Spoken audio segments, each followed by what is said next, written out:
Good evening, everybody, and welcome to another edition of the Sports Exchange. My name is Scott Morgan, Roth the Motor City Manmouth, and flapping his two fingers is Jacob Christopher because he's anxious to talk about Pundit Spunnet. But before we do that, let me bring out the crew.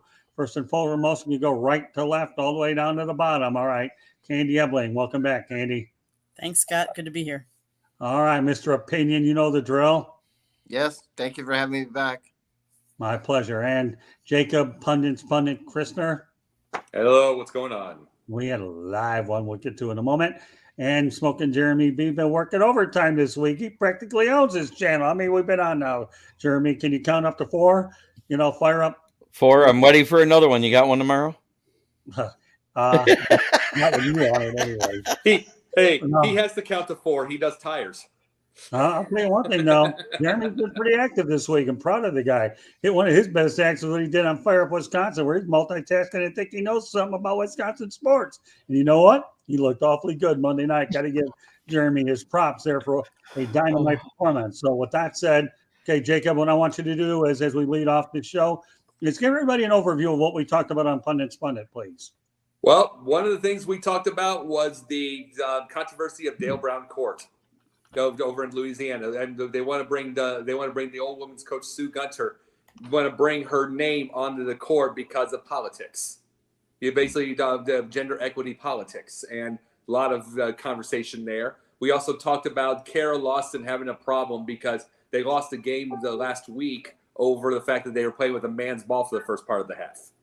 So it's just conversations like that over and over. We just keep going. That's why Scott loves this show. Yeah, like I've always said, my favorite one-liner when it comes to that show is my Diet Mountain Dew looks like water because that show gets my metabolism and my mouth working overtime. All right, well, with that said, okay, we have a busy agenda to get to, and we will start off during Super Bowl week. Probably a very easy question because we got some heavy hitters, but I'll start everybody here off a little bit light. We'll lead off with you, Rick. How much TV are you watching during Super Bowl week preparation? You watching any of the hype? No, I never really watched the hype. The Super Bowl's so hyped up.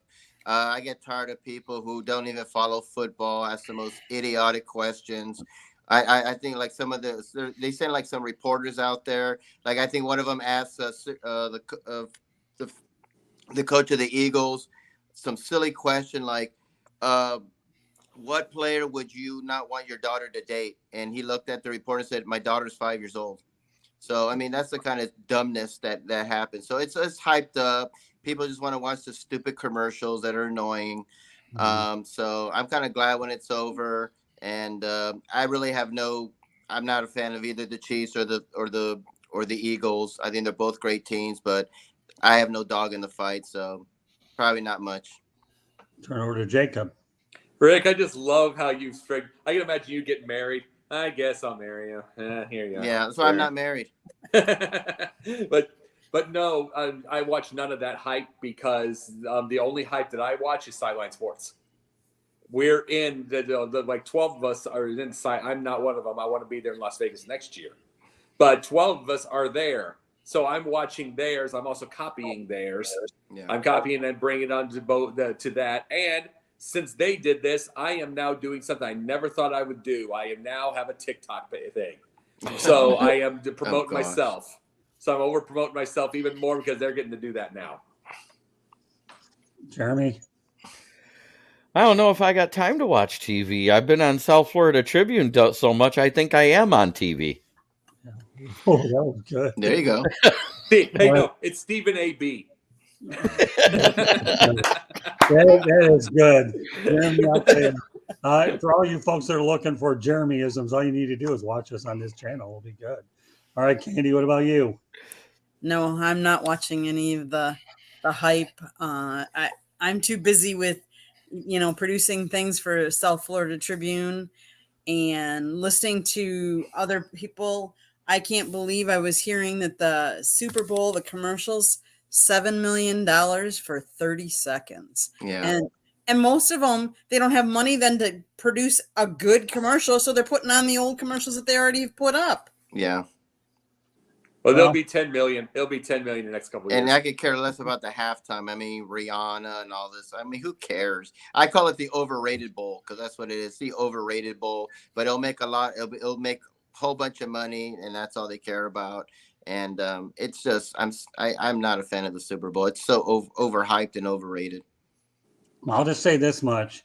I made a promise to myself all week I wouldn't watch any of it. So I watched 0% of all the hype. Don't plan on doing it. All I've been focusing on this week is trying to get up to date with my social media. And I also want to let everybody know that I am dedicating this tonight's Sports Exchange to my father-in-law, Fred Ebling. He passed away at the age of 80 on Sunday. Rest in peace, Dad. We're leaving on Friday, and we'll be spending 4 or 5 days up with the family. Love you very much, Pops. And I tell you, I'm so thankful for the way you've loosened me, of all people, up, okay, about learning the words laughter. And one other positive note, I should say, Candy Ebling and I, after we get back from Wisconsin, we're covering the Daytona 500. So looking forward to being up there. So I guess we've only had 1 week in our bed, and then we get to go to Wisconsin, and then we get to go to Daytona. Hey, I don't know where home is on the weekends, but I'll tell you what, I know where the week stuff is. So rest in peace, Dad. See everybody shortly. And social media and Daytona 500. Well, it is what it is, and that's how I'm keeping my eyes off the television set. With that said, I guess we have no choice but to talk about it, even though I don't like it anyways. LeBron James passed Kareem Abdul-Jabbar, playing in 150 fewer games. James went 1,410, Jabbar 1,560. And James entered the league out of high school at 18 years of age, where Jabbar played 4 years at UCLA at the age of 22. So I guess the only thing I'm going to say, without over talking about this thing, accomplishment, if you want to call it that, is I'm going to go ahead and lead off with you, Rick. Is this an unbreakable record? I think so. I mean, with the state of the NBA and them taking their mental breaks, nobody wants to play back-to-back games no more. I think it's going to be around for a long, long time. I probably will be dead when someone breaks it. It'll have to be some phenom like a LeBron or a Michael Jordan, some scoring. I mean, just somebody just scoring ridiculous. Playing a long time has a lot to do with it. The longevity. That's one thing about LeBron that I admire. There's not much for me to admire about him, but that's one thing I admire about him, is that he always stays healthy. He plays for a long period of time. And so, do I think it's an unbreakable record? Yes, I do. Yeah, from what I hear, he spends about $1 million on programs with his body and will. Now, unfortunately, I won't see in Florida, because obviously this weekend we're gone, and next weekend the Daytona 500 is a large part of our coverage. So hopefully we'll catch up in Charlotte. So we appreciate you being a loyal watcher. We'll very much appreciate it. So, Jacob, is this an unbreakable record? Yeah, it is. Thing about it is, one thing I also say is he's like number 4 all time in assists too. So I think, to me, he is an all-time great, not the all-time great. Right.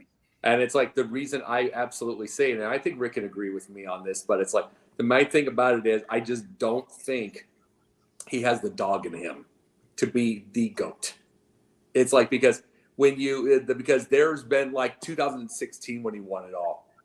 Last 3 games, down 3-1, 41 points, 11-8 in your last 3 games. That's when you have the dog in you to get it.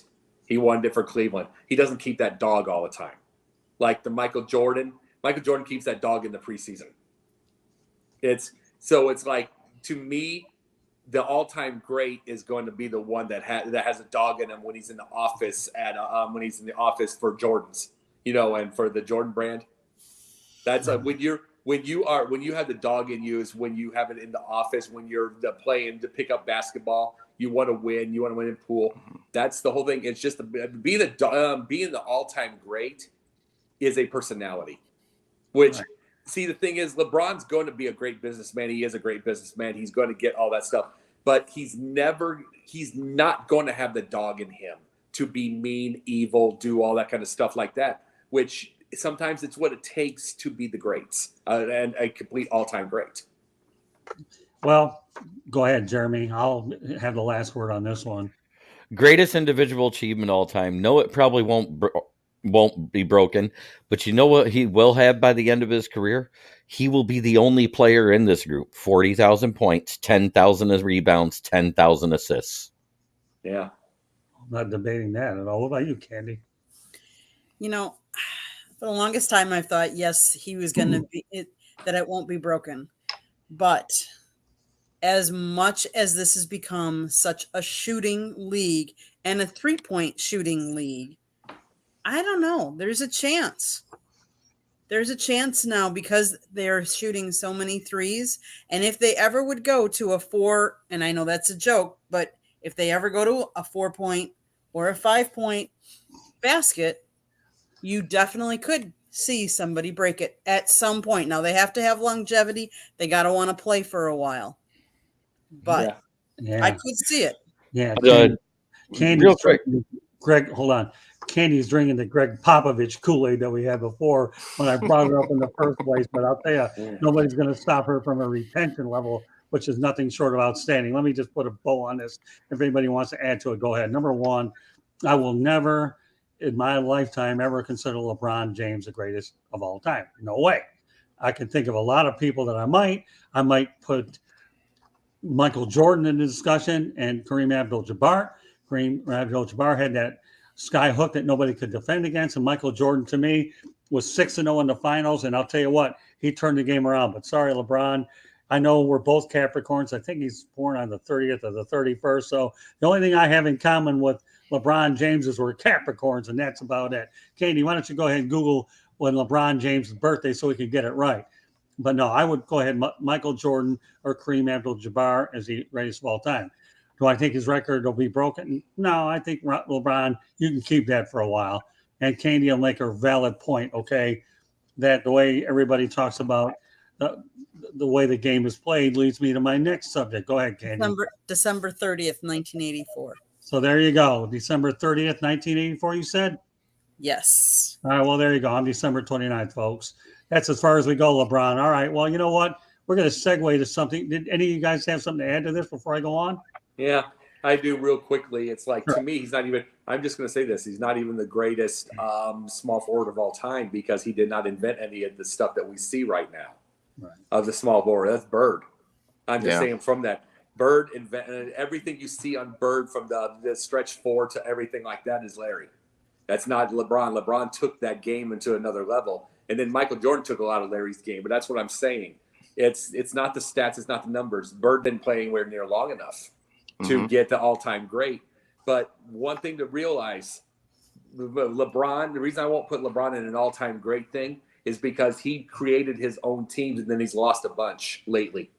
And he's lost a bunch of games lately. And the thing was, Bird's last 3 years with some pretty, like Joe Klein and Ed Pinckney and just like, teams still won 51 to 55 games every year.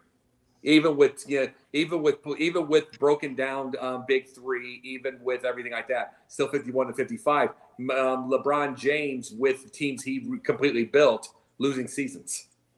So the thing is, it's an individual thing. But to me, that tells me the difference of having the dog and just kind of letting it be. Well, I'll give a Basket Bros analogy, if I may. And I've always believed in this, and I'll never stop believing in it. Had LeBron James played back in the glory days of the Pistons and all those physical teams, I'm not saying he'd have 40,000 points, but I'd like to see the pounding that this guy would have taken, knowing that every time you went in the paint, you're going to end up looking at the paint firsthand with your eyes down facing it. So that's what I've always said. So, to me, LeBron James is an outstanding player.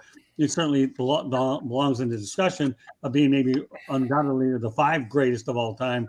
But if you think I'm going ahead and giving him the greatest, no way.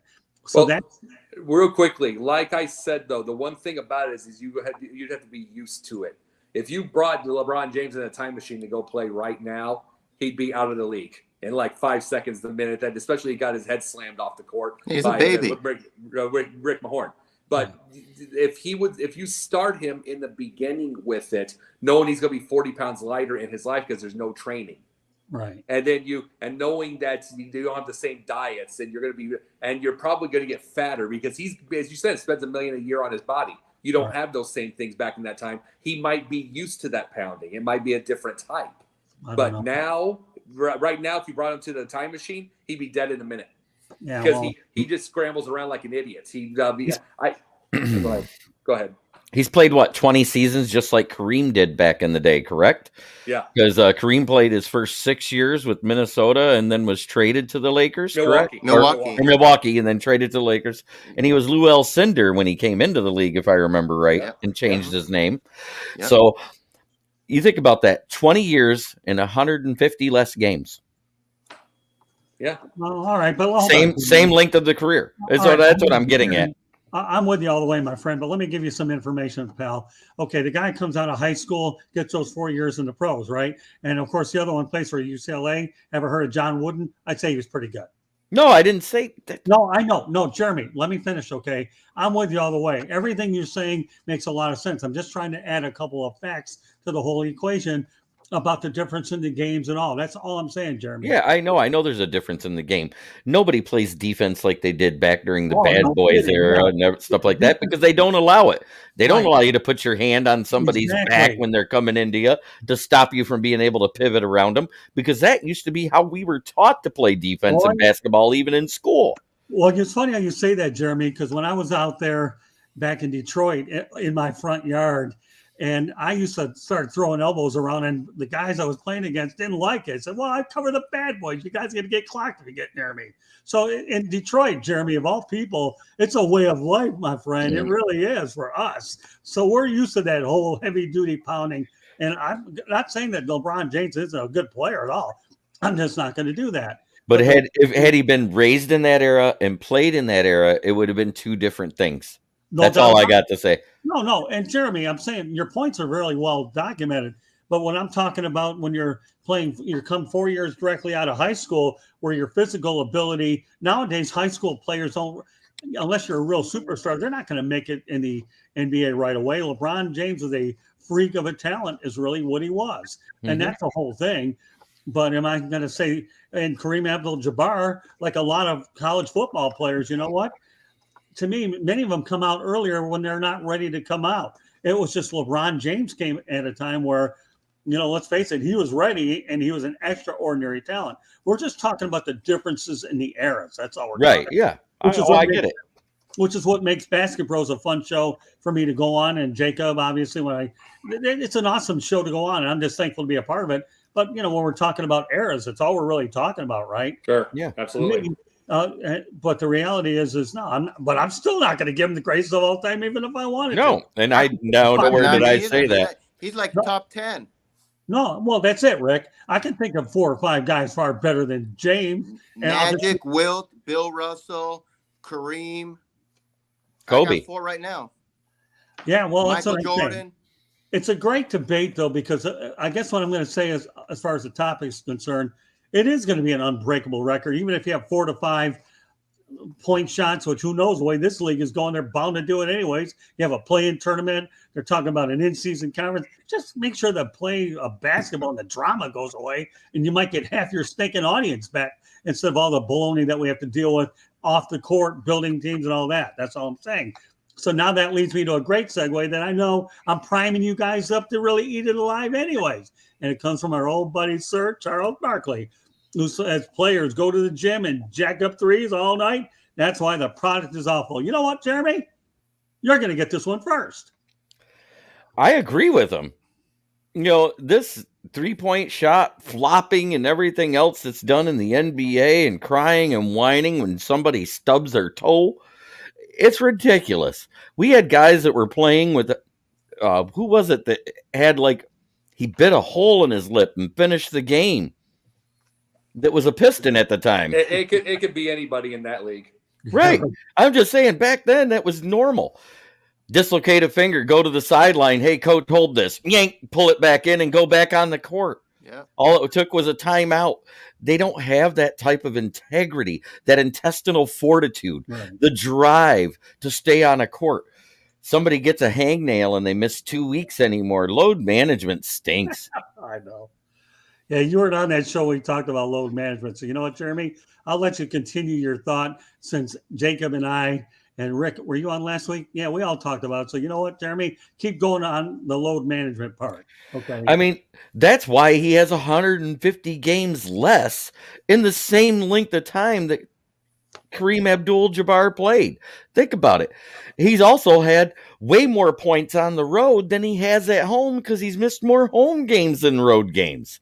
Right. I mean, that only makes sense if you look at the split. He misses 3 home games to every one, or 3 home. Yeah, he misses 3 home games to every one road game. Okay. Well, the reality And is that's a sad, sad thing for season ticket holders if you think about it. That means you have a 2/3 better chance of missing your star player, the guy you paid to go see, than seeing all the bums that are on the team. Well, let me tell you this. When I was at National Sports Media Association convention last year, I had a chance to meet Charles Barkley, got a couple nice photos with Chuck, and I'm going to, you know what I told Barkley right to his face? Well, not really to his face, because the problem is he's much taller than I am, as close as I can without a step stool, okay? Charles, thank you for doing what everybody else on the planet went on to do, and stick it to this NBA, because it is awful, and thanks for being our voice, the people's voice. And no problem. With a big smile. Yep. Great picture taker, by the way. This guy was unbelievable. So, yeah, the bottom line is Charles Barkley's right. Why do you think he's a great TNT analyst in the first place? You know what I mean? This guy played the game with passion. The only thing he didn't do was win an NBA championship, but he did everything else. And he played during a tough time when Jordan was in his prime. So Charles Barkley, to me, will always be a winner. And he's right. All these players do is go to the gym, jack up threes, and that's all there. It's a jump shooting league. If I wanted to do that, I could go to the streets or wherever you want to call it and play pickup basketball, because that's about all they're doing anyways. All right, Jacob. Well, the difference is you also elbow them. Yeah, right. Yeah, right. I'm sure. Yeah, I can imagine where a lot of these patty cake baker men would handle with a Rick Mahorn elbow and Bill Lambier throwing them around, and Karl Malone. Oh my goodness, Will Vogel. Basket Bros is carrying on a new legend tonight, especially knowing I'm rambling about this and Charles Barkley. All right, Jacob, continue. I know I have enough voice for another. No, you're good. You're good. No, the biggest thing about it, what we see is the fact that, remember, you guys have heard me say this before. This is an agents and a lawyers league. But there's one. I'm not going to say it's good for load management, because I think it's horrible. I think it's horrible for the season ticket holders. I think it's horrible. It's like we've heard. I brought this up last week. Kobe said, "What if there's one person that gets a chance to see me once? I want him to see me," and he was in complete pain. Larry Bird said, "I played for the people in the Boston Garden that worked all those hours, keeping this place around." We don't get that part anymore. But at the same time, there's one thing that comes from this. See, you couldn't get this because the Stars played every night, so you couldn't get a chance to really get this. But a Cam Thomas on the Nets, he's got 3 straight 40-point games. He's getting the start of his career. He's getting the start because there's no more Kyrie. I mean, where are we going to see? And when's the next time we see KD? There's not a Harden anymore. Ben Simmons is pretty much Ben Simmons. but it's like, so basically this is given the option of Cam Thomas. And this is the thing. How many more are we going to see on different teams that get their opportunity and get it? Because that is the one thing we did not get from the 80s and the 90s. You did not get much of a chance to take Michael Jordan's crown, because he played 37, 38 minutes. You get all that stuff. He didn't take nights off. Those guys didn't take nights off. These guys that take nights off, or they're leaving, or doing a business decision, if you will, give a chance, like a guy like Cam Thomas, a chance. I agree. And he's got 3 straight 40-point games, and now he's going to be a star in the league. So you got to give it that. I agree. All right, Rick. I know we've given you a loaded deck here, so go ahead, roll with it. We're passing with the baton you about Charles Barkley. Well, I couldn't stand Charles Barkley when he played. I just could not stand him, and now I love him because he has no filter. Because I'm the same way. We have no filters because we're sick and tired of the garbage. I haven't seen an NBA game like in 20 years. These guys today, the Kyries, the LeBron, are cancer to the NBA. The whine and complain. It's soft. Our society is so soft. Everybody's offended. Everybody gets hurt. Everybody's got these alphabet diagnoses and all this stuff. You know, I saw guys get separated shoulders, pop it back in. Isaiah Thomas got blood splurting everywhere. That's okay. Stitch him up. He went to go play. They were so tough back then. And now today, they are divas. they go too much on the social media. Those social media has ruined everything. They go on there and just blast everybody. And LeBron was whining and complaining. Maybe it's me that's the problem. Yeah, of course it's you, because you're cancer. So I mean, it's a bunch of garbage. I don't watch the. I've been in Charlotte for 18 years, never seen a Hornet game, and don't plan to, because I hate the NBA. It is awful, and Adam Silver sucks. Good enough. Candy? We have become a society that doesn't respect each other.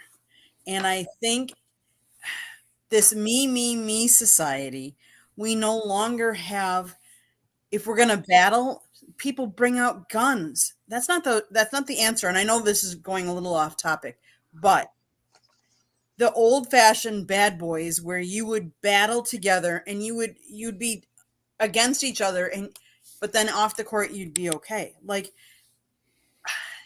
we take things to a different level and we've become a me society. And I think that's the problem.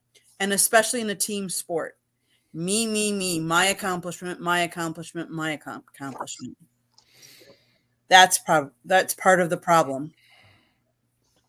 Okay. Well, I'll tell you what, I'll give you the final word on this one. Number one, Charles Barkley is 1,000% right that the product is awful and everybody's shooting 3 points. But let's have a little bit of history here on the Sports Exchange, shall we? And before I go ahead and do that, I do want to thank everybody that's participating in the chat room. Without that, we would certainly not have ideas to draw from. But I do want to point out that the Sports Exchange can be heard on iHeartRadio, Apple, Spotify, Google, or wherever you get your podcast. So go out there wherever you're at. Okay. With that said, okay, please hit the subscribe button on YouTube, South Florida Tribune. We're striving for 1,000 subscribers. We'd certainly like more. Let's get that first 1,000. Then we can graduate to even more than that. So there you go. There, we'll have it out. Candy will bring it up a little bit later. Yes, Will, the one thing I miss is in the NBA is loyalty, without a doubt. All right. Well, you know what? Let's turn back time a little bit. Once upon a time, the NBA was on tape delay. Remember that? A long time ago? I liked it because I was working at the Highland House making salads back then when I was a real skinny guy. Okay, but I ended You were up skinny? Yeah, there was a time when it Stop. real skinny. We all were once. Sure. Don't mess up my story, Jeremy. Okay.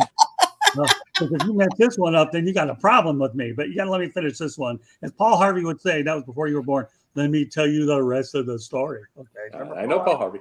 Yeah, I remember that. So, do you remember him, Jeremy? Of course. Okay, that a boy. That's what now you're back on track. But once upon a time, the league was on tape delay. Bird and Magic saved it. Oh my goodness. All these guys out there should be thankful for their last dime that they have a good, worthwhile living to make. So in my opinion, to me, I'm with Rick. I wish David Stern was commissioner. Adam Silver is not qualified to do Kyrie anything. would be gone. He would be like playing in Russia or Bangladesh somewhere. And LeBron, he would tell LeBron, stop being such a what, and just play the game, because that's what LeBron is. He doesn't have that killer instinct. That's why he's not a GOAT, because Gretzky, Tom Brady, Michael Jordan, all Alex had that Ovechkin. killer instinct. They all wanted the ball at the end. LeBron doesn't. He's so afraid to shoot it and miss it, and then they call you choke. He's terrified of that. That's not a GOAT. So that's why he's not a GOAT. Okay, but let me tell you the rest of the skinny story, okay? Because a lot of people will probably be laughing their rear ends off like my father-in-law, Fred Ebling, taught me to do to be looser. There was a time when I weighed 103, 105 pounds. Okay, I'm telling you, this is when I was 18 years old. Now you guys are really good. There was a time when I actually went over to Lakeland Joker Marchant Stadium and there was nobody there. I squeezed through the fence to take some pictures, and when nobody was there, I actually did this one time. But here's the real thing about the whole thing. My late Uncle Fred, I was doing some roofing back there, had to lay me off and fatten me up because I was getting blown away helping him fix roofs, and I was laid off for being too skinny. Nowadays, I don't think I would have that problem. But at any rate, those are the, as they would say on the bunkers, those were the days. And no, I'm not signing up for. Hey, Candy, let him go through the fence now, then push him over, push him through. Yeah, I'll tell you what, I had a hard time getting into a NASCAR a few months ago. But I'll tell you, back then when I was weighing 105 pounds at one point or another, You might have shot through the other side. A lot of tight spots. But Yeah. But I want to bring this up real quick. Adam Sure. Silver worked around, was basically his lawyer, David Stern's lawyer, for all those Okay. years. He learned a lot. This is the question I have if David Stern was still around. Would he still be, would it be the same? Because David Stern would be older. What would happen? What would David Stern do in the middle of what happened with the George Floyd situation? What would happen? All that stuff. A lot of this stuff has happened with Adam Silver. Adam Silver. Yeah. And am I fond of Adam Silver? No, I am not. He's too weak in my opinion. But I don't know what's going to happen. He was around David Stern for all those years. What would happen to David Stern in this changed world? Well, I'll tell you what. Let me answer that question, Jacob. That's a very, very fair question. Okay, and I'll tell you this. Okay, like Will Vogel said, Candy, put it up on the screen, please. That Stern wouldn't stand for this BS. Well, Yeah. that's a bullseye right there. Okay? Exactly. Thanks, Will. That was a really good point. You took the words out of my mouth, so I will say it. Stern wouldn't stand for BS. No nonsense, old school guy. And this low management, he'd be like a volcano waiting to erupt with that one. That part's true. But I'm just talking about all the other stuff going Well, on. I still think, well, you know what? Let's use the analogy. I think he'd be very stern with every particular situation that would occur. He was a no-nonsense kind of guy, no matter what you throw at him. I think, number one, Donald Sterling would have been booted out of there in 24 hours instead of how long it took for him to get rid of the team. And, I love David Stern. He was everything good about the NBA. He's the guy that took a league that was bankrupt and turned it into a profit-making thing. And obviously the TV contracts that ensued. So, yeah, Jacob, that's an excellent question. Mhm. I'm going to tell you right now, David Stern would not, under no uncertain terms, have tolerated anything about this NBA. He wouldn't even have a playing tournament 7-11 because you don't need gimmicks to get into playoffs. If you're not good enough after 82 games, stay the heck out of there, as far as I'm concerned. And I don't know whether Seattle would be back to having a team quite yet, Will, but I think that's inevitable. But, we'll have to find out how it all plays out. But no, all I'm going back to this era, and I want to make sure that we relate the topic back to Charles Barkley, okay? He's the one guy that is the people's voice, okay? Yeah. He's telling you everything that's wrong, that the product is awful. And we're going back to shooting 3, 4, 5 pointers, okay? I don't know about you guys, but the average 3-point play to me was a layup and get fouled at the hole. There's your 3-pointer, okay? Not all this business here. Or if you did have a 3-point shot, you take at least a small 2-point shot and get fouled, then you have a 3-pointer. Not all this baloney you have now. Sorry, I'm not buying it. And if I'm ranting now, I have every reason to.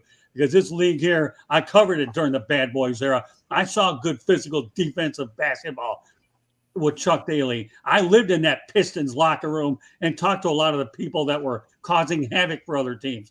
Did you guys even realize that the Oakland Raiders sent the Pistons shirt about the Bad Boys? That was the gift, and they fed off of that. The black and white Bad Boys with the skull and all that. Did you know that? Especially all those times when Oakland stopped being good. Well, it's okay. Pistons haven't stopped being good recently. No, the Pistons didn't. No, yeah. No, but there was a time when the Oakland Raiders say, "Hey, we like your hard-nosed play image is what you've done."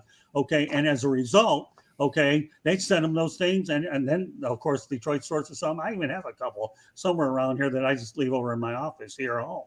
So, but no, I think it's a great topic here, and I'm glad that Charles Barkley. Anybody have any closing thoughts on the topic before I have a Jacob only topic?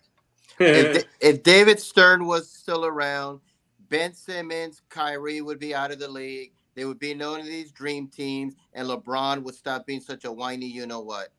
And this load management would be garbage. There would be no load management, and you would actually see people play. It's Anybody weak else? now. Adam Silver is a doormat. He sucks. He's weak. Anybody else? Floor is open before I go to. The thing is, as far as Ben Simmons, I think Ben Simmons would be more on the bench. But at the same time, I also brought my first TikTok I just did. Brought up with Ben Simmons is the fact that they were stupid to do the trade in the first place, and he has no trade value now. But guess what? Who cares? It's like use him as a role player because he can still distribute the ball and make rebounds. So it's either way. But as far as what David Stern would be doing, it just really depends because every bit of, and I'm not an Adam Silver fan, but every bit of this went on his. And it's like, and he is weaker than Stern, but we don't know what Stern would have done. Jeremy, you have a comment about everything. Give me one here. I don't have one. Oh, my God. Is everybody documenting this? If this guy doesn't have a comment? He's got to follow me. It's hard. All right, Jeremy. Oh, you're letting me down. I was waiting for you to give me something juicy, Jeremy. All right. Call him Juicy Jeremy. All right, that's okay. That sounds like a porn name. All right. Well, Yeah, I don't like Yeah. that.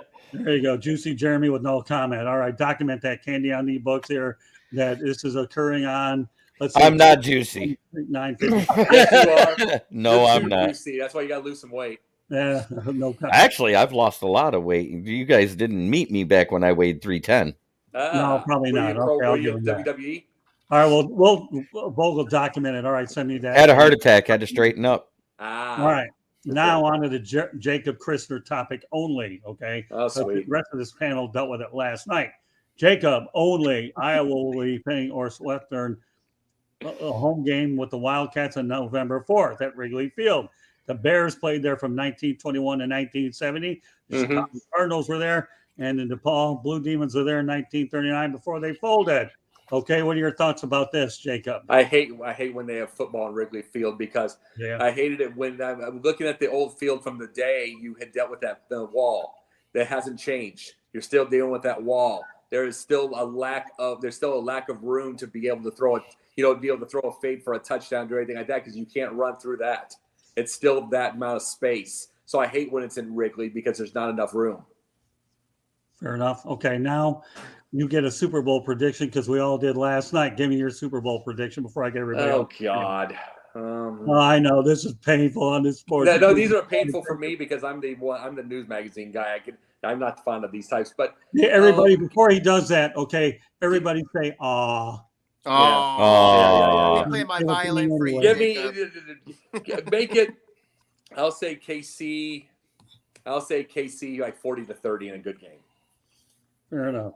So everybody say "aw" again. Oh, Okay, but if he's right, and 2 poor weeks baby. this thing, he gets the last laugh, and then we all look stupid. Especially since I'm documenting the 40-30 and the over/under and all this betting business. All right, whatever. Good stuff, Jacob. All right, now since Jeremy wanted to talk about the Aaron Rodgers thing by popular demand, he's going to get to lead off with this bad boy. Ready, Jeremy? Okay. Go ahead. Aaron Rodgers going into a darkness retreat before making a final decision on the future.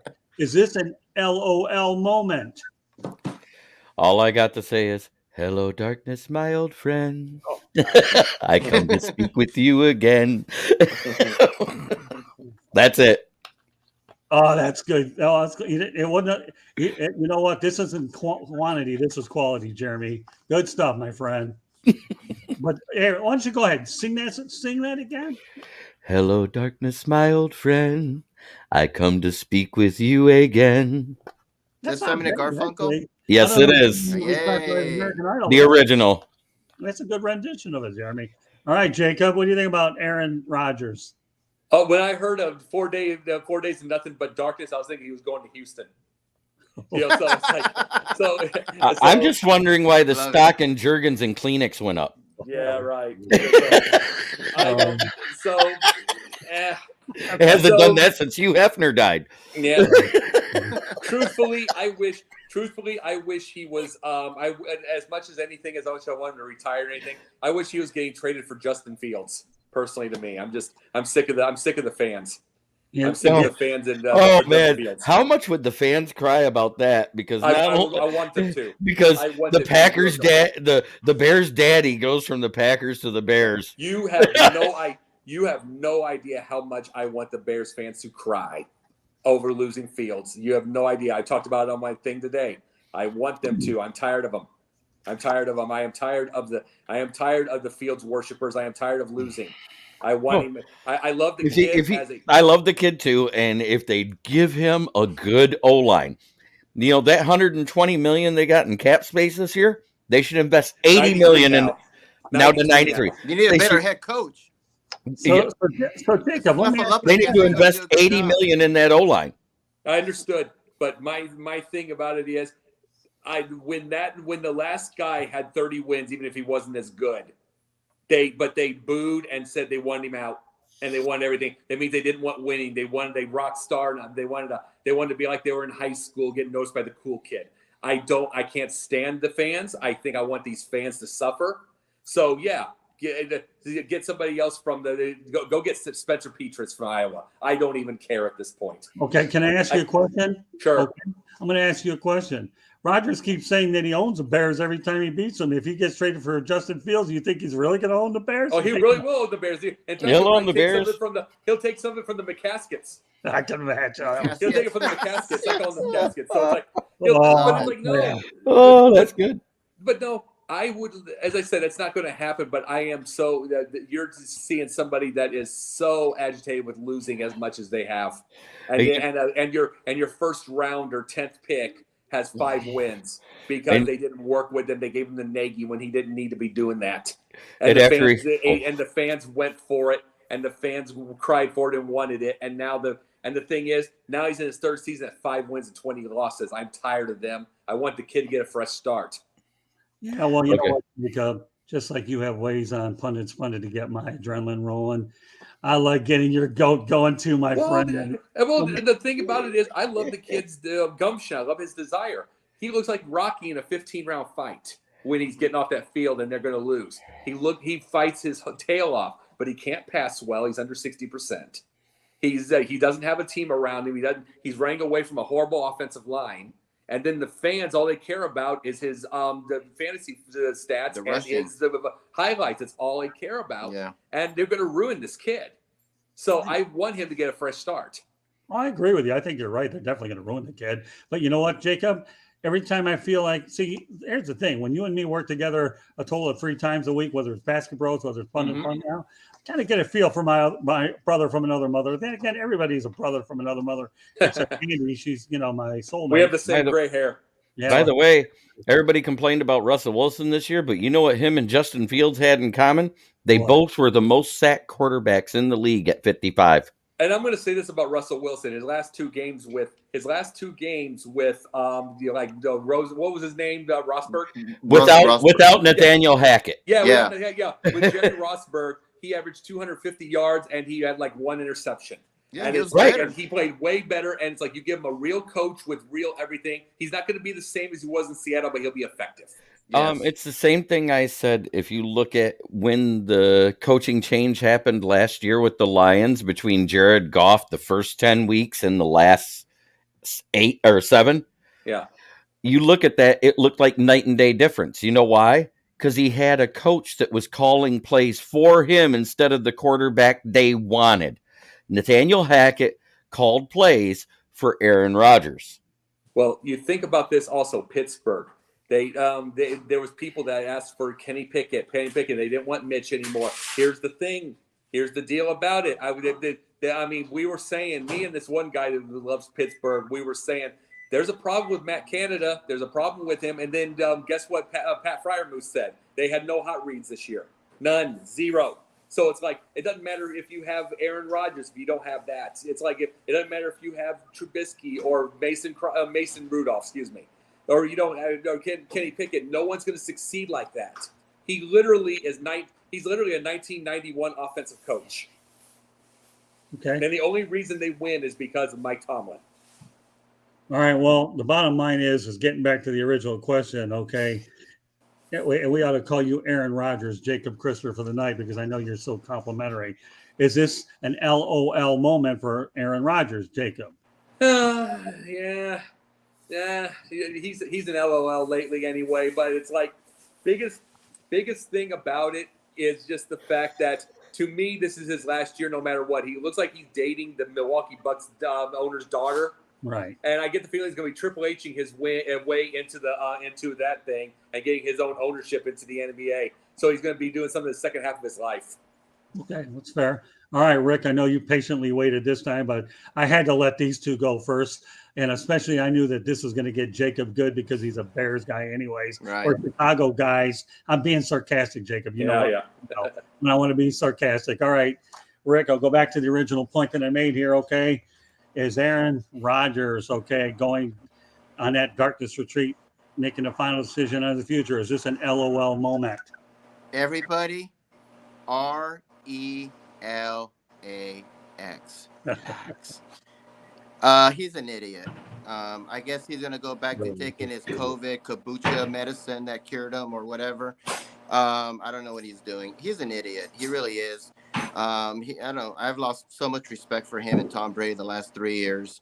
They're a joke. He's another Brett Favre, okay? And I know you like Brett Favre, Scott. He's another diva. It's all about me, blah, blah, blah. He's an idiot. He loves attention. And I hope he just goes away. He's not. I think he's going to go to the Raiders. He'll be with Devontae Adams, and then he'll be closer to home. That's where I think he'll go. And then he'll retire in 2 years, and he'll suck there too. But it's an LOL. He's a complete idiot, and it's pretty pathetic. Hey, Rick, the only reason I like Brett Favre is let's make sure we have one thing set up straight here, my friend, okay?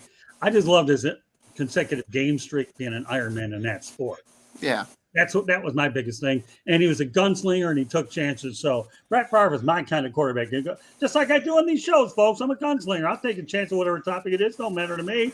As long as it's all a healthy intellectual conversation, everybody's got opinions, it's okay. But any player that has a big time consecutive game streak to me will always earn a lot of respect. Because you know what that means? It means being able to go to work every day, which will probably segue into my parting shot, but I don't want to give it away too much, even though 2 or 3 of them probably know what it is anyways. But it's about going to work every day and the consecutive game streak. And that's why I'm a Brett Favre guy. He threw for a lot of yards, threw for a lot of interceptions. With that said, I'll segue over to Candy Ebling, who probably had Brett Favre or so on a fantasy football team. Or tell me what that was like. And then, Candy, give me this LOL thing. So, yes, did I have Brett Favre in fantasy football back in the day when I played? Yet, you bet I did.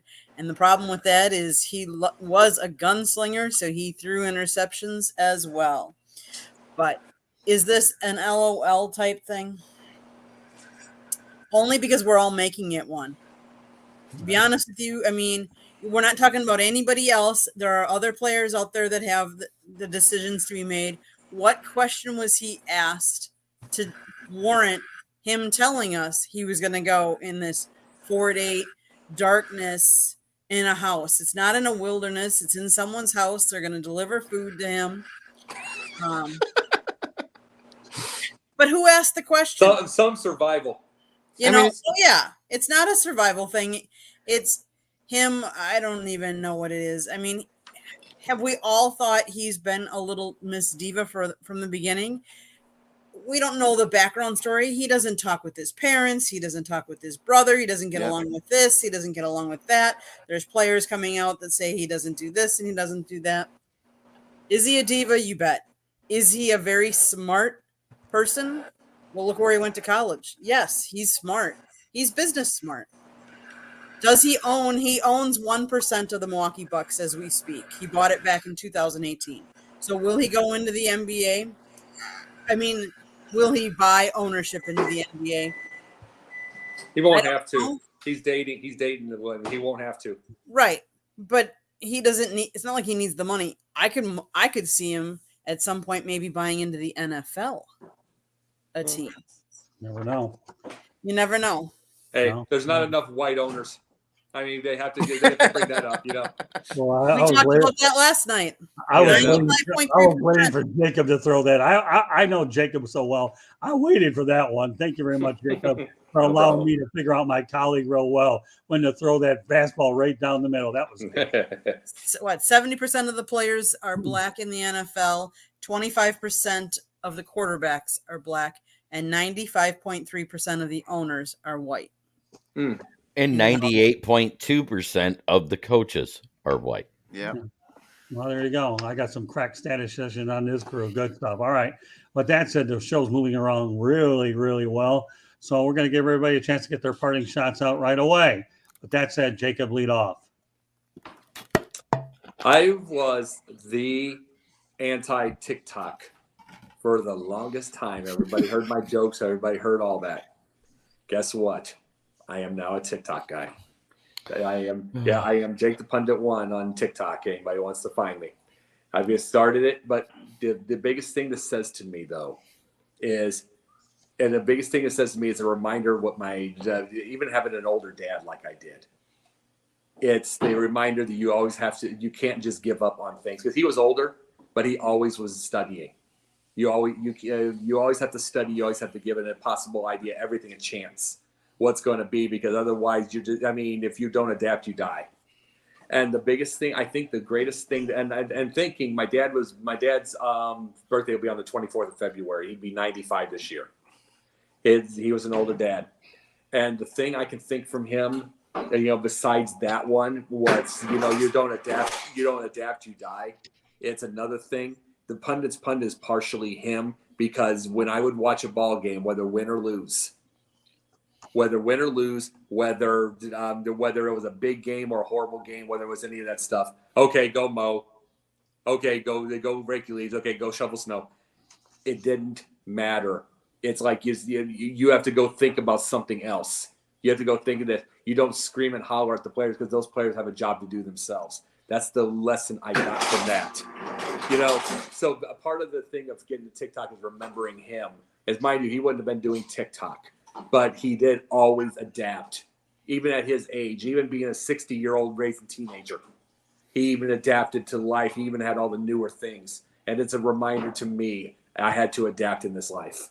So that's part of the reason why I did it. That's really good stuff. I hope that you build that account. I still like to joke around with you in the chat as your new toy, however you. Yeah. This is for Jacob for joining Short Attention Span Theater. Yeah. I won't watch it. I will not watch it. I promise you. And I don't want to see. Well, we know it's a little toy movie shots anyways. or They butt don't talk shots, about it all. please. Hey, listen. I will not watch it. I will not watch those videos, but I will make stuff. Well, you know what? I believe that you will have a great account with TikTok. I just don't have the patience. I'm too old for too much social media. I struggle with what I already have. All right. But Well, Scott, real quickly, the thing about it is when my dad was 60, I was 10. So it's like I was 10. So the biggest thing that like I said, that's the biggest thing. It was even then he'd have the newest stuff everywhere. He'd have the newer truck. He'd have the newer everything. He was always reading up on what's newer. He actually tried to get wind turbines on his property years ago, tried to get solar on his property years ago before it was big. He always read up on things. And it's like, you can't just stick to the same things over and over, because we wouldn't have internet if we did that, and we wouldn't have met. Well, all I can tell you is I hope you get a lot of followers. And when and if I ever get back on that, you'll just send me a text with it. I'll be one of them. And everybody else on this panel probably will. But I wouldn't hold your breath of me going on there right away, because I haven't been on there about 2 or 3 months anyways. And I've actually moved. They only have 3 up to 3 minutes, man. You might go over that. Well, I know I would go over that. No, in fact, I hate to say this for all you TikTok users out there. I had to move it to a different screen so I wouldn't see it all the time and have to go back there and go back to it. So I put it on one of my 4th or 5th, 6th screens on my phone. And let me tell you, my screens are pretty well full. So, all right. Well, anyway, go ahead and text me. I'll follow you. And I hope everybody follows you on TikTok, whatever I have to call it. Yeah. TikTok. So, Yeah. I don't know. Whatever. All right, Tacky tick. Ricky Ticky Tacky. I don't know. I don't know. Yeah, but that comes from a time. My where you parting had, shot. Jason Hansen. That comes from a time you had Jason Hansen on your team. I'll say it again. Kudos to LeBron for his individual achievement. Until he starts getting more team achievements, he will not be a GOAT. That being said, let's have a great time this Sunday watching Super Bowl, which Americans consume over 394 gallons of beer during the Super Bowl, And I won't nationwide, and will not be spent one of them. over $500 million on it. I won't be drinking. And that's not at the game. I'm talking about the people at home buying it at stores spend that much And money. 50% is you. No, I'm not a beer drinker. Sorry. He's I lost as neither much weight as he can. More power to him. Keep up the good work, Jeremy. You'll need it when you go to the NFL draft wearing some nice clothes. Okay, don't worry about it. All right, but anyway, Rick Curdy, give us your parting shot. Oh, we got to hear the saga of Kyrie. He's going to another team. How many teams has he poisoned already? Cavaliers. The Celtics ran him out, and of course, it's all the owner's fault of the Nets. The Nets owner's an idiot. Even though Kyrie wanted in his contract, he didn't want to play back-to-back games, but he wanted all his guaranteed money. That's why he's gone, because he's an idiot. He needs to go. And the Mavericks, Mark Cuban's a smart guy, but why would you want this idiot when you know he's probably going to go to the Lakers next season? He'll be a free agent. Makes absolutely no sense. And you're going to hook him up with Luka. I mean, my goodness, that's like dynamite in a match. It's awful. It's not going to work out. It's dumb. He'll be toxic over there like he is everywhere else. And I hope he does go to the Lakers. so he can join his buddy LeBron, who's another idiot diva, and both of them can ruin the Lakers franchise. I just can tell you this: if Jerry Buss was still alive, God rest his soul, LeBron would have been gone. And Jenny Buss needs to be an owner and stop letting LeBron ruin the Laker franchise because they are a complete joke. But Kyrie needs to go, and man, I wish David Stern was still around. Very good, Rick. Candy. My parting shot, near and dear to my heart, my dad. Dad, I love you and I'll miss you. You taught me so many things. You taught so many people things as he was a high school math teacher. He was an usher at Milwaukee Brewer County Stadium, or Miller Park as they changed to. You taught me about faith, love, but most importantly, you taught me about my love of sports, and you taught me to say thank you. So thank you, Dad, for everything you did for me and for all of the family. Remember, everybody, you don't know when the last time you're going to see somebody. So say thank you, tell them you love them, don't live with any regret. Well, Rick Curdy, either you were looking at my notes here through that computer, or maybe you were reading my mind after a few years together. But nevertheless, my parting shot is about Kyrie Irving too.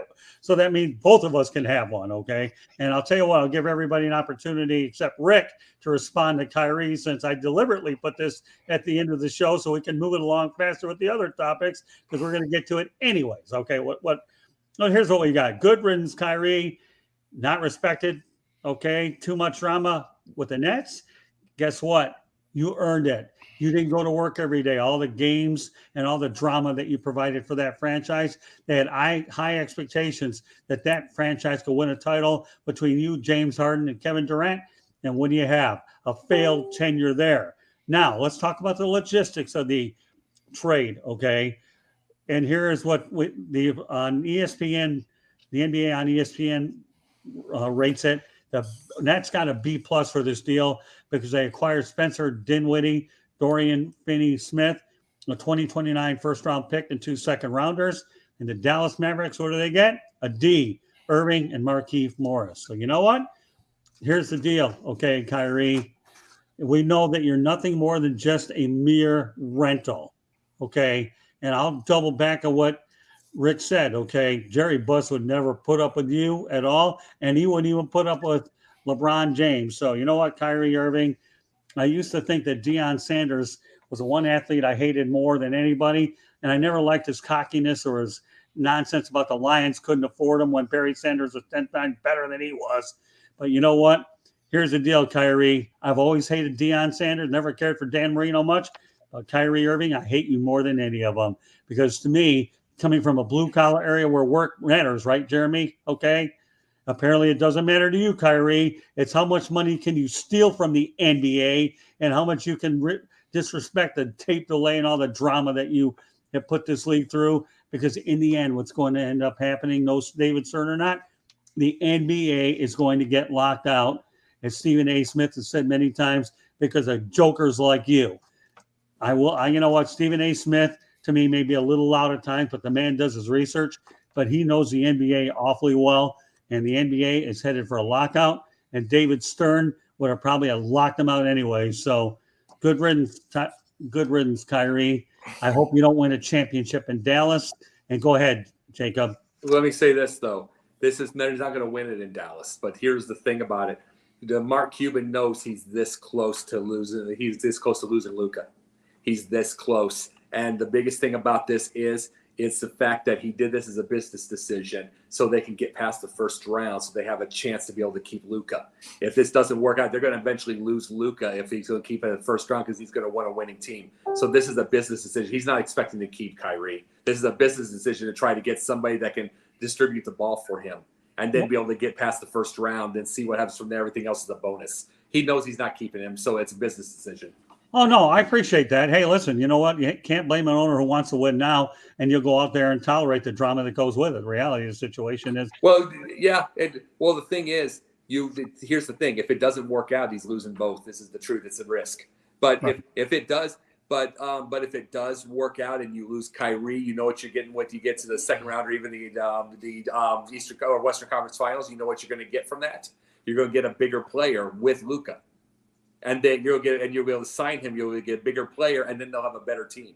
See, remember, Mark Cuban's been a risk guy all his life. Right. He had the sales, the everything. He's a risk guy. He could easily lose both, but nothing gained. You know what I'm saying? Oh no. Hey Jacob, everything you say is fine. I'm just glad that Kyrie, to me, is one guy I hate more than any athlete on the planet because of everything he's done. But with all the drama, I mean, whatever happens in Dallas happens in Dallas, So I'm not questioning the fact that Mark Cuban is one of those type of the biscuit kind of deal. Yeah. We know that. I'm with you all the way, Jacob. I'm not even refuting that at all. I'm just saying that Kyrie Irving has worn out his welcome with every stop. And you know what? Whether he lands at the Lakers or not, time will tell. But he's the reason that the NBA is going to get locked out, or players like him, with all the drama. Because when all of a sudden, we start talking about lowering the season 72 games, which will never happen anyways, and you see all the things that are about to take place in the league, people are going to, right now, the owners are taking notes about everything that's going wrong and everything they won't tolerate with the next collective bargaining agreement. And they don't like the drama, the load management, and everything that we've talked about in the last several shows. But this guy here is a major reason that the NBA will get locked out and players like him. That's all I'm saying. I'm not in any way, shape, or form, Jacob, at all debating what you're saying. In fact, what you're saying makes a whole lot of sense. Mm-hmm. It's a win-win, what it is, to try to keep the player there. How many times did the Cleveland Cavaliers try to make those moves to keep LeBron there before he ultimately went to Miami, right? Yeah. It's the same kind of idea. So with that said, you know what, Candy, anybody else want to add to this real quickly? It's desperation, and he's going to lose Luka anyway. If I was him and Luka was not going to sign, I would just trade Luka and get a boatload back instead of getting this headache, this idiot, imbecile, lazy human being. And I hate him too. He's what's wrong with our society. And there's people that look up to him and they're like, hey, he doesn't have to work. So why should, because he's making millions of dollars and you're not. He's just poison and toxic and an idiot. Candy, anything you want to add? Nope. Oh, well, I like your parting shot because the best one of the group. Talk about your dad and I, father-in-law. Fred Ebling, I love you very much and rest in peace. And, you raised a sports girl, and I have to say that I should be nailed for grand larceny, stealing this sports girl and putting her on with so many people and covering so many events. I committed grand larceny by finding the best woman on the planet. Candy, just so you know. With that said, Candy, take us home the rest of the way. So if you're enjoying this show, please like, subscribe, share all of our broadcasts. If you like to listen to podcasts, we're on iHeartRadio, Apple, Google, Spotify, or wherever you get your podcast. You want to be our 1,000 subscriber, you want to hit that button, hit that subscribe button. Go to listen, watch more of our broadcasts. Go to our website, www.southfloridatribune.com. Email us at southfloridatribune@gmail.com. Catch Scott on Twitter at Tribune South. If you want to sponsor or have your own show, contact Scott either at our email, or at southfloridatribune@gmail.com, or give him a call, 954-304-4941. Rick, how can they get a hold of you? You can find me on my website, www.charlottebats.com. Please go on there, sign the petition. We want to bring Major League Baseball to Charlotte, North Carolina. I'm on Facebook at Charlotte MLB, Charlotte Bats Baseball. I'm on Twitter, Charlotte Bats Baseball, Instagram, Charlotte Bats, and I'm on LinkedIn under Rick Curdy. And no, I'm not going to get a TikTok. All right. Yeah, at least you're not going to steal my thunder. All right, TikTok, go ahead and let everybody know how to get a hold of you. TikTok, Jake the Pundit 1, Jake the Pundit on Twitter. Sunday nights, I am on Basket Bros with Scott, and then everybody else with that. Monday nights, Pundit Views, and I'm going to work. I got the chance I'm going to ask him this week, so we're going to have a possibility on that. Tuesday nights, Confidential coming up this week. Wednesday nights, doubleheader with Scott. I do Pundit's Pundit, and then this show here is the Sports Exchange. Thursday nights away from away from the sideline sports. I do yin and yang with TJ Sanson. We talk film and theater. We talk philosophy, politics. We talk all kinds of different things. Anything away from sports and stuff. So it's a little bit of a change of pace. And then when they need me on Fridays, every few weeks, the Gauntlet. So I'm on basically that's the whole world. In other words, he gets around. Yeah. It's like you should see the girls with it. No. Well, hey, you know what? It is what it is, Jacob. Yeah. All right. With that said, Smoking Jeremy, I know where you've been all week, and you've done an outstanding job with the extra stuff we've asked of you. So I'm really proud of you, Jeremy. You've come a long way since you joined us. Go ahead. Well, you can find me, of course, on the South Florida Tribune channel on any show that Scout produces, because he might just say, hey, I need you, so I got a chameleon in, and I do well. But anyways, according to him, anyways. You can also find me at Kneecap Biting with Smoking Jeremy B. Occasionally, I might be popping in as a guest on Sideline Sports, seeing how my show is eventually going to be presented by Sideline Sports. Right. And I can find me on Sundays during the football season doing the Sunday Morning Drive, which is a pick'em show for the NFL. And I have also started a Saturday show. I'm thinking about only doing it once a month, covering college football until the draft. Trying to stay as busy as I am. And then I work 6 days a week, and my only day off is Sunday, and I still do work. Are you trying to tell me right now, buddy, you need oxygen? Yeah. Okay, I figured that. Oxygen, sleep, caffeine, more sleep, more caffeine. Well, okay, sleep is a luxury. Well, you're healthy. Yeah, sleep is a luxury for me nowadays, Jeremy, especially since I have a fractured tailbone. I shouldn't have said that, but I do have it. It's awesome right, having you, man. Jeremy. It's awesome having you. Well, I'll have you on sometime, my son. I got news for you, Jeremy. You've been an unbelievable addition with everything you've contributed on, and I enjoy having you on here immensely. You're a great part of our network, and we're so thrilled to have you, Jeremy. And I forgot to mention, I am also one of the writers for the South Florida Tribune. You can find me under the Motor City Tribune heading, where I'm under the list of authors. So am I. So I forgot that. Yeah, actually, Jacob's been writing for us too, so good stuff. And Rick did way back when. Yeah. In the I might day. write again. I'll come out of retirement. No, Maybe I'll Rick, be like Tom Brady and come out of retirement. yeah, no, He'll Rick, be you know telling us what? how much everything You just want to see a sucks. picture of me in my underwear. Well, That's all. well, you know what, Rick? I think we found you a niche, which is no pressure, so don't worry. It's okay. And no picture of me in my underwear. So Well, I that's don't want to fine. see that. I will say one thing about Rick Curdy before we close it out. Does an excellent job helping us promote all the content, social media. So keep up the good work, Rick. You know, I need to make a photocopy of every one of you four, because I tell Just you what. not in our underwear. Well, whatever. No TV. underwear. I'm not going to go the TMI route. I don't want to get people upset. So, but if I haven't already, well, so be it. But anyways, this completes this edition of the Sports Exchange. On behalf of Candy Ebling, Rick Curdy, Jacob Christner, and Smoking Jeremy B, okay, or A, or whatever or Jacob decides to call him. My name is Scott Morgan, Roth of Motor City Madmouth. Thank you for joining us on this edition of the Sports Exchange, and we will catch you the next time. Have a great weekend, everybody. Enjoy the Super Bowl. Spade and neuter your pets.